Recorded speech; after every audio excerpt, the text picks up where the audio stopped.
25/1/2025 રોજ ગુજરાત બંધનું એલાન આપવામાં આવ્યું છે। પોતપોતાના રોજગાર ધંધા ઉપર, પોતપોતાના રેસિડેન્ટ ઉપર લાલ કલરની રિબિન બાંધવી। કૌશિકભાઈ વેકરિયા, તમે એના ગુનેગાર છો ને છો જ। તમારી પાસે કોઈ પણ વિકાસના કાર્યોના ઓપનિંગ કરવાનો સમય છે, દીકરીને મળવા જવાનો સમય નથી। ઠાકુરની સામે કોઈથી બોલાય નહીં, બોલાય તો એના વરઘોડા નીકળે, એને ગામ બહાર કાઢવામાં આવે। એમ તમે ઠાકુર બની ગયા। અમરેલીની અંદર પાટીદાર સમાજની દીકરી પાયલ ગોટીનું જે સરઘસ કાઢવામાં આવ્યું હતું, તે સરઘસ બાદ કૌશિક વેકરિયા ઉપર અવારનવાર ગંભીર આક્ષેપો લગાવતા કોંગ્રેસના નેતાઓ તો જોયા હતા, પરંતુ સામાજિક આગેવાનો પણ મેદાને આવ્યા હતા કે જેમાં આખી આ ઘટનામાં અરવિંદ રાણપરિયાએ એ કૌશિક વેકરિયાને ચેલેન્જ પણ આપી હતી અને તેના ગામ દેવરાજ્યા ખાતે જઈને આખી આ ઘટનામાં સત્યનું એટલે કે દૂધનું દૂધ અને પાણીનું પાણી કરવાની વાત હતી। જો કે એ વખતે અરવિંદ રાણપરિયાની ધરપકડ કરવામાં આવી હતી। હવે આખા આ મામલે અરવિંદ રાણપરિયા ફરી એકવાર ખુલીને સામે આવ્યા છે અને કૌશિક વેકરિયાને લઈને હવે તેને મોટી જાહેરાત પણ કરી છે। અરવિંદ રાણપરિયા આ વખતે જ્યારે ખુલીને સામે આવ્યા છે ત્યારે તેણે હવે આખી આ ઘટનામાં 25 જાન્યુઆરીના રોજ એક બંધનું એલાન આપ્યું છે, પરંતુ આ બંધનું એલાન એ અનોખી રીતે આપવામાં આવ્યું છે। અરવિંદ રાણપરિયાએ જે બંધનું એલાન આપ્યું છે તે બંધના એલાનની અંદર તમામ લોકોએ ધંધા રોજગારથી અળગું નથી રહેવાનું, ધંધો રોજગાર પોતાનો ખુલ્લો રાખવાનો છે અને ખુલ્લા ધંધા રોજગારની સાથે પોતાના હાથ ઉપર લાલ કલરની રિબિન બાંધવાની વાત કરી છે। જે પાટીદાર સમાજની દીકરી પાયલ ગોટી સાથે જે ઘટના બની છે તે ઘટના સંદર્ભે હવે અરવિંદ રાણપરિયાએ 25 તારીખે પોતે તો ઉપવાસ પર બેસવાના છે, પરંતુ તેની સાથે સાથે સમગ્ર ગુજરાતની જનતાને તેને એ અપીલ કરી છે કે આ પાટીદાર સમાજની દીકરી પાયલ ગોટીના ન્યાય માટે ધંધા રોજગાર તો ખુલ્લા રાખો, પરંતુ સાથે હાથ પર લાલ કલરની રિબિન બાંધો અને આ નેતાઓને એ કરી બતાવો કે તમે અમને ન્યાય ન અપાવી શક્યા તો અમે ન્યાય માટે લડત લડીશું। શું કહ્યું અરવિંદ રાણપરિયાએ 25 તારીખના એ બંધના એલાનને લઈને, એ પણ તમે એકવાર સાંભળો। નમસ્કાર, ફરી એકવાર અરવિંદ રાણપરિયાના અમરેલી શહેરની જનતા અને ગુજરાત રાજ્યના ભારતીય જનતા પાર્ટીના તમામ કાર્યકરોને મારા નમસ્કાર, પ્રણામ। હવે જાગવાની જરૂર છે સાહેબ।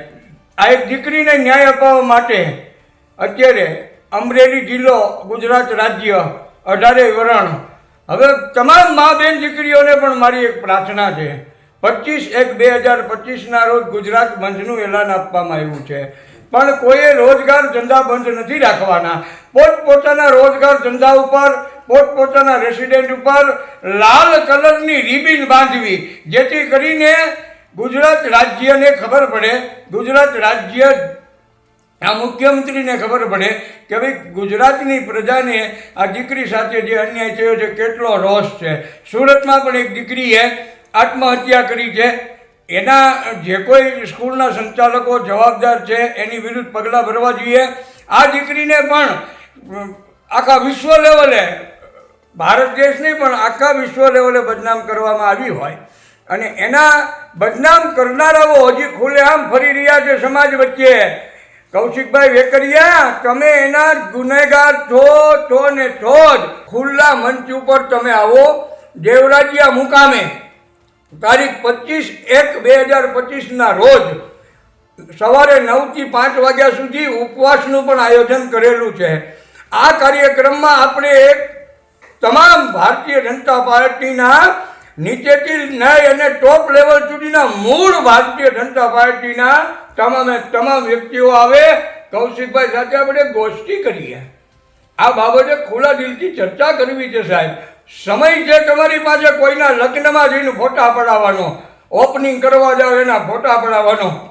આવો આપણે પણ સાથે ફોટા પાડીએ, સાથે બેસી અને ચર્ચા કરીએ। નમસ્કાર, ફરી એકવાર અરવિંદ રાણપરિયાના અમરેલી શહેરની જનતા અને ગુજરાત રાજ્યના ભારતીય જનતા પાર્ટીના તમામ કાર્યકરોને મારા નમસ્કાર, પ્રણામ। હવે જાગવાની જરૂર છે સાહેબ। આ એક દીકરીને ન્યાય અપાવવા માટે અત્યારે અમરેલી જિલ્લો, ગુજરાત રાજ્ય, 18 વરણ, હવે તમામ મા બેન દીકરીઓને પણ મારી એક પ્રાર્થના છે। 25/1/2025 રોજ ગુજરાત બંધનું એલાન આપવામાં આવ્યું છે, પણ કોઈએ રોજગાર ધંધા બંધ નથી રાખવાના। પોતપોતાના રોજગાર ધંધા ઉપર, પોતપોતાના રેસિડેન્ટ ઉપર લાલ કલરની રિબિન બાંધવી, જેથી કરીને ગુજરાત રાજ્યને ખબર પડે, ગુજરાત રાજ્ય આ મુખ્યમંત્રીને ખબર પડે કે ભાઈ ગુજરાતની પ્રજાને આ દીકરી સાથે જે અન્યાય થયો છે કેટલો રોષ છે. સુરતમાં પણ એક દીકરીએ આત્મહત્યા કરી છે. એના જે કોઈ સ્કૂલના સંચાલકો જવાબદાર છે એની વિરુદ્ધ પગલાં ભરવા જોઈએ. આ દીકરીને પણ આખા વિશ્વ લેવલે, ભારત દેશ નહીં પણ આખા વિશ્વ લેવલે બદનામ કરવામાં આવી હોય અને એના બદનામ કરનારાઓ હજી ખુલ્લેઆમ ફરી રહ્યા છે સમાજ વચ્ચે. કૌશિકભાઈ વેકરિયા, તમે એના ગુનેગાર છો ને છો જ.